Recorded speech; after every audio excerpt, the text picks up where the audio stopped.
રાજ્ય સરકાર દ્વારા અનુસૂચિત જાતિના વિદ્યાર્થીઓ માટે શિષ્યવૃત્તિની આવક મર્યાદા 2.5 લાખમાંથી વધારીને 6 લાખ કરવામાં આવતા આ મહત્વપૂર્ણ નિર્ણયની જાણકારી લોકો સુધી પહોંચે તે હેતુથી બોટાદ જિલ્લાના ગઢડા શહેરમાં ભડલીના ઝાપે માર્ગદર્શન શિબિરનું આયોજન કરવામાં આવ્યું હતું।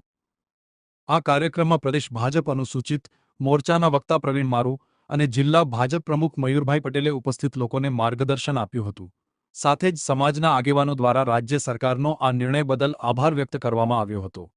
કાર્યક્રમમાં બોટાદ જિલ્લા અનુસૂચિત જાતિ મોરચાના પ્રમુખ દેવજીભાઈ સોલંકી, જિલ્લા ભાજપ ઉપપ્રમુખ પાલજીભાઈ પરમાર, બક્ષીપંચ મોરચાના પ્રભારી પ્રતાપ છૈયા, ગઢડા શહેર ભાજપ પ્રમુખ વિક્રમ બોરીચા સહિત ભાજપના આગેવાનો, કાર્યકરો અને અનુસૂચિત સમાજના લોકો મોટી સંખ્યામાં ઉપસ્થિત રહ્યા હતા।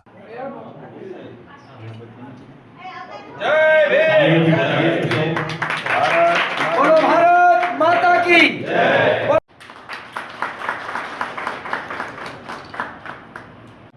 किसान मोर्चाના સદસ્ય શ્રી કિશોરભાઈ ભાગ્યચા, આપણા ગઢડા તાલુકા પંચાયતના શ્રી નિખિલભાઈ પરમાર, ગઢડા નગરપાલિકાના કોર્પોરેટર પ્રતિનિધિ શ્રી કે પરમાર, ગઢડા ગ્રામ્ય અનુસૂચિત જાતિ મોરચાના પ્રમુખ શ્રી, ગઢડા નગરપાલિકાના વિસ્તારના કાઉન્સિલરના પ્રતિનિધિ તરીકે એપી પરમાર,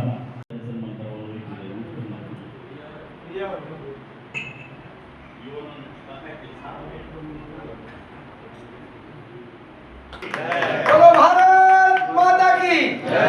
वंदे मातरम वंदे બોટાદ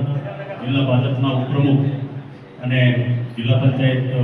પ્રમુખના પ્રતિનિધિ શ્રી પાલજીભાઈ। બોટાદ જિલ્લામાં અનુસૂચિત જાતિ મોરચા દ્વારા ઋણ સ્વીકાર કાર્યક્રમ માનનીય મુખ્યમંત્રી શ્રી અને ભાજપના પ્રદેશ પ્રમુખ શ્રી વિશ્વકર્મા દ્વારા એમનો આભાર વ્યક્ત કરવા માટે સમગ્ર ગુજરાતના અનુસૂચિત જાતિના લોકોએ 13 તારીખે કાર્યક્રમ રાખ્યો હતો। એ અનુસંધાને સમગ્ર જિલ્લામાં